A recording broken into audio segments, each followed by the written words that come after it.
സദ്യാവിഭവങ്ങളിലെ ഒഴിച്ചുകൂടാനാവാത്തൊരു വിഭവമാണ് കാളൻ. ചിലയിടത്തൊക്കെ കുറുക്ക് കാളൻ എന്നും പറയും. വളരെ പെട്ടെന്ന് തന്നെ തയ്യാറാക്കാൻ പറ്റുന്ന ഒരു വിഭവമാണ് കാളൻ. അപ്പോൾ നമുക്ക് കാളൻ എങ്ങനെ തയ്യാറാക്കാമെന്ന് നോക്കാം. ഒരു നേന്ത്രക്കായ തൊലി കളഞ്ഞ് ഇതുപോലെ ചരിച്ച് കട്ട് ചെയ്യണം. ഇത് നമുക്ക് ഒരു കടായിലേക്ക് ഇട്ട് കൊടുക്കാം. കാളൻ തയ്യാറാക്കുമ്പോൾ അടിക്കട്ടിയുള്ള പാത്രത്തിൽ വേണം തയ്യാറാക്കാൻ, അല്ലെങ്കിൽ അടിയിൽ പിടിക്കാൻ ചാൻസ് ഉണ്ട്.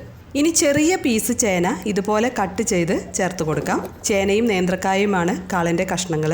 അടുത്തതായി 1 ടീസ്പൂൺ കുരുമുളക് പൊടി ചേർത്ത് കൊടുക്കാം. കുരുമുളക് പൊടിച്ച് അരിച്ചെടുത്ത നല്ല നൈസ് പൊടിയാണ് ചേർത്ത് കൊടുക്കേണ്ടത്. ഇനി 1/2 ടീസ്പൂൺ മഞ്ഞൾപ്പൊടിയും കഷ്ണങ്ങൾ കുക്കാകാനുള്ള വെള്ളവും ഒഴിച്ചു കൊടുക്കണം. ഉപ്പ് നമ്മൾ ഇപ്പോൾ ചേർക്കില്ല. കഷ്ണങ്ങളെല്ലാം വെന്തതിന് ശേഷമാണ് ഉപ്പ് ചേർക്കേണ്ടത്, അല്ലെങ്കിൽ ചേന കുക്കാകാൻ സമയമെടുക്കും. അതുപോലെ കാളന് കഷ്ണങ്ങൾ വെന്തുടഞ്ഞു പോകാതിരിക്കാൻ പ്രത്യേകം ശ്രദ്ധിക്കണം. കഷ്ണങ്ങളെല്ലാം കുക്കാകുന്ന ടൈം കൊണ്ട് നമുക്ക് ഇതിലേക്കുള്ള അരപ്പ് റെഡിയാക്കാം. 1 കപ്പ് തേങ്ങ ചെരുകിയത് മിക്സിയുടെ ജാറിലേക്ക് ഇട്ട് കൊടുക്കാം. കൂടെ 1/2 ടീസ്പൂൺ നല്ല ജീരകവും കൂടി ആഡ് ചെയ്യണം. എരിവ് കൂടുതൽ വേണമെന്നുള്ളവർക്ക് അരയ്ക്കുന്ന ടൈമിൽ പച്ചമുളക് ചേർത്ത് കൊടുക്കാവുന്നതാണ്. ഇനി ഇതിലേക്ക് കുറച്ച് തൈര് ചേർത്ത് നല്ല ഫൈനായിട്ട് അരച്ചെടുക്കാം. തൈര് ചേർക്കുന്നത് വെള്ളത്തിൻ്റെ അളവ് കൂടാതിരിക്കാൻ വേണ്ടിയാണ്. ഫൈനായിട്ട് അരയ്ക്കാൻ ബുദ്ധിമുട്ടുണ്ടെങ്കിൽ കുറേശ്ശെ വെള്ളം ഒഴിച്ച് അരച്ചെടുക്കണം. ഞാനിവിടെ തൈരിൻ്റെ കൂടെ കുറച്ച് വെള്ളവും കൂടി ചേർത്തിട്ടാണ് ഇതുപോലെ ഫൈനായിട്ട് അരച്ചത്.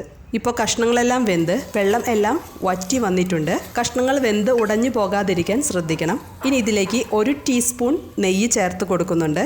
നെയ്യ് ചേർത്താൽ കഷ്ണങ്ങളൊന്നും അടിയിൽ പിടിക്കില്ല. അടുത്തതായി കട്ടകളില്ലാതെ അടിച്ചെടുത്ത തൈര് ചേർത്ത് കൊടുക്കാം. മീഡിയം പുളിയുള്ള തൈരാണ് ഒഴിക്കേണ്ടത്. ഇനി നമ്മൾ ഇതിലേക്ക് ഉപ്പ് ചേർത്ത് കൊടുക്കണം. നെയ്യ് ചേർക്കുന്ന ടൈമിൽ നമുക്ക് ഉപ്പ് ചേർത്ത് കൊടുക്കാവുന്നതാണ്. ഇനി തൈര് തിളച്ച് കുറുകി വരണം. കടയിൽ നിന്നുമൊക്കെ വാങ്ങുന്ന തൈരാണെങ്കിൽ വെള്ളത്തിൻ്റെ അംശം കൂടുതലായിരിക്കും. അപ്പോൾ നമ്മൾ 1 ടേബിൾ സ്പൂൺ അരിപ്പൊടിയിലേക്ക് കുറച്ച് വെള്ളം ചേർത്ത് ലൂസാക്കി കറിയിലേക്ക് ചേർത്ത് കൊടുക്കണം. അപ്പോൾ പെട്ടെന്ന് കുറുകി വരും. ഇപ്പോൾ തൈര് കുറുകി വന്നിട്ടുണ്ട്. ഇനി നമുക്ക് നേരത്തെ അരച്ചു വെച്ച അരപ്പ് ചേർത്ത് കൊടുക്കാം. അതിനുശേഷം നന്നായി ഇളക്കി മിക്സ് ചെയ്യണം. അരപ്പ് കുക്കായി കറി കുറുകി വരണം. കാളൻ ലൂസായിട്ടുള്ള കറിയല്ല. ഇലയിൽ ഒഴിച്ചാൽ ഒഴുകി പോകരുത്. അതാണ് ഇതിൻ്റെ പരുവം എന്ന് പറയുന്നത്. ഒരുപാട് ലൂസാണെങ്കിൽ അരിപ്പൊടി കുറച്ച് വെള്ളത്തിൽ കലക്കി മിക്സ് ചെയ്ത് കറിയിലേക്ക് ചേർത്ത് കൊടുത്താൽ മതി. ഇപ്പോൾ കറി നന്നായി തിളച്ച് അരപ്പെല്ലാം കുക്കായിട്ടുണ്ട്. ഈ ടൈമിൽ 1/4 ടീസ്പൂൺ ഉലുവ പൊടിച്ചതും ഉപ്പ് കുറവായതുകൊണ്ട് കുറച്ച് ഉപ്പും കൂടി ചേർത്ത് കൊടുക്കുന്നുണ്ട്. ഇനി നന്നായി ഇളക്കി മിക്സ് ചെയ്യണം. കറി നന്നായി കുറുകി വന്നിട്ടുണ്ട്. ഈ ടൈമിൽ നമുക്ക് സ്റ്റവ് ഓഫ് ചെയ്യാം. അടുത്തതായി കാളനിലേക്ക് കടുക് വറുത്തിടണം. അതിനായി ഒരു പാൻ ചൂടാക്കി 1/2 ടീസ്പൂൺ നെയ്യ് ഒഴിച്ചു കൊടുക്കണം. നെയ്യ് ചൂടായാൽ 1/2 ടീസ്പൂൺ കടുക് ചേർത്ത് കൊടുക്കാം.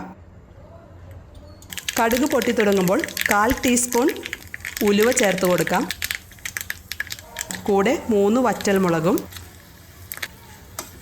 2 തണ്ട് കറിവേപ്പിലയും കൂടി ചേർത്ത് കൊടുക്കാം. ഇനി ഇതെല്ലാം മൂത്ത് വന്നാൽ കറിയിലേക്ക് ആഡ് ചെയ്യാം. കുറുക്ക് കാളൻ റെഡി ആയിട്ടുണ്ട്. തണുക്കുമ്പോൾ കുറച്ചുകൂടി തിക്കായി വരും. കുറച്ച് കാര്യങ്ങൾ ശ്രദ്ധിച്ചാൽ എല്ലാവർക്കും നല്ല പെർഫെക്റ്റ് ആയിട്ടുള്ള കാളൻ റെഡിയാക്കാം. എല്ലാവരും തയ്യാറാക്കി നോക്കി അഭിപ്രായങ്ങളും നിർദ്ദേശങ്ങളും കമൻറ്റ് ചെയ്യണം. കൂടാതെ വീഡിയോ ഇഷ്ടമായാൽ ലൈക്ക് ബട്ടൺ പ്രസ് ചെയ്ത് ഷെയർ ചെയ്യാൻ മറക്കരുതേ. അപ്പോൾ പുതിയൊരു വീഡിയോയുമായിട്ട് നമുക്ക് വീണ്ടും കാണാം.